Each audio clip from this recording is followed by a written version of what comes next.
So this story is called The Bear and the Fish, and it's designed to help describe what it's like to be in a coaching relationship and the benefits it can have, and also some of the challenges you might be facing. So to start off, I want you to imagine a big grizzly bear standing chest deep in a really icy mountain stream. Now that bear is there for a reason. That bear knows that there is something to be had in that river that is going to help them be the best bear they can be, this peak predator that rules the mountains and the forest, and that is a salmon, a fish.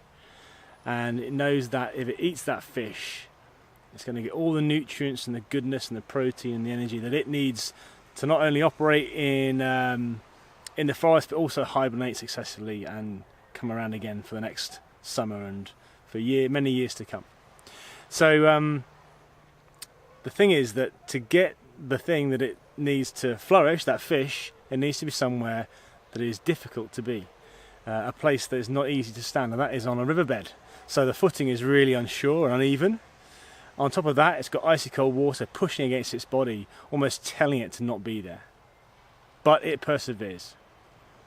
It tries to go for a fish a few times and misses, but it perseveres, eventually getting that fish. Now the fish isn't going to give up very easily, so it flips and flaps around and it's wriggling, and these salmon are huge, so the bear has to hold on to this salmon whilst it wrestles it into the forest. And the bear walks off into the forest, taking the fish with it, finds a place where it can be by itself and eats the fish. And gets all the goodness, the nutrients and the things which tell it that it's filling up its stores of energy and vitamins and all those different things. But the bear doesn't eat the whole fish. It leaves quite a large portion of it and walks off to get the next fish. It's got what it needs, it's being selfish. But by being selfish, the bear has a greater effect, because that fish decomposes and all the nutrients go into the ground, and the trees within about 100 metres of that stream grow bigger and stronger than the rest of the forest. So by the bear being selfish and looking after number one, it serves the greater good. It serves its local ecosystem, and all the plants and the animals in that ecosystem flourish and do better and can be the best version of themselves. Now, replace that bear with a person. What is the stream in which you need to stand, and what is the fish in which you want to get that's going to help you flourish? So the stream might be confrontation. You can't be with confrontation. You avoid confrontation. But what's the prize? What's the thing that's going to be within reach by being with confrontation? Maybe it's actually recognizing your own ambitions.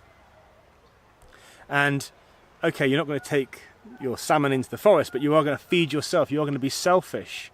And my job as a coach is to help you be selfish, to help you stand in a difficult place, a place that you want to physically and metaphorically turn away from, which might be confrontation, but my skills as a coach are going to help you stay at that coalface where it feels slightly uncomfortable or very uncomfortable, so you can really grab what you need out of life and flourish yourself. Now here's the kicker, and this is my secret kind of agenda. I want to make the world a better place, and I am not kidding. And I'm going to do it one person at a time. Because if you stand in that difficult place and are able to get the fish that you need so you can flourish, to get past that sticking point, whatever it might be, you leave a wake behind you. You create an environment around yourself, like you're a nucleus. And your environment overlaps with other people, and other people can stand a better chance of flourishing in your environment and around you when you're the best version of yourself. So by taking the very best care of number one, that's you serve the rest of the world. And I am privileged as a coach to be part of that, because I use my skills to help you stay somewhere and visit somewhere time and time again, perhaps, where we both know that great things can happen. It's just not that easy.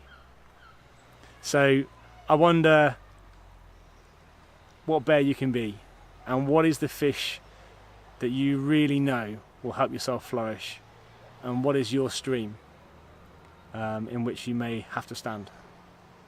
Because if you zoom back from that forest, you're going to see lots of streams and lots of bears operating, and that's my dream, is to create lots of bears and lots of streams around the world.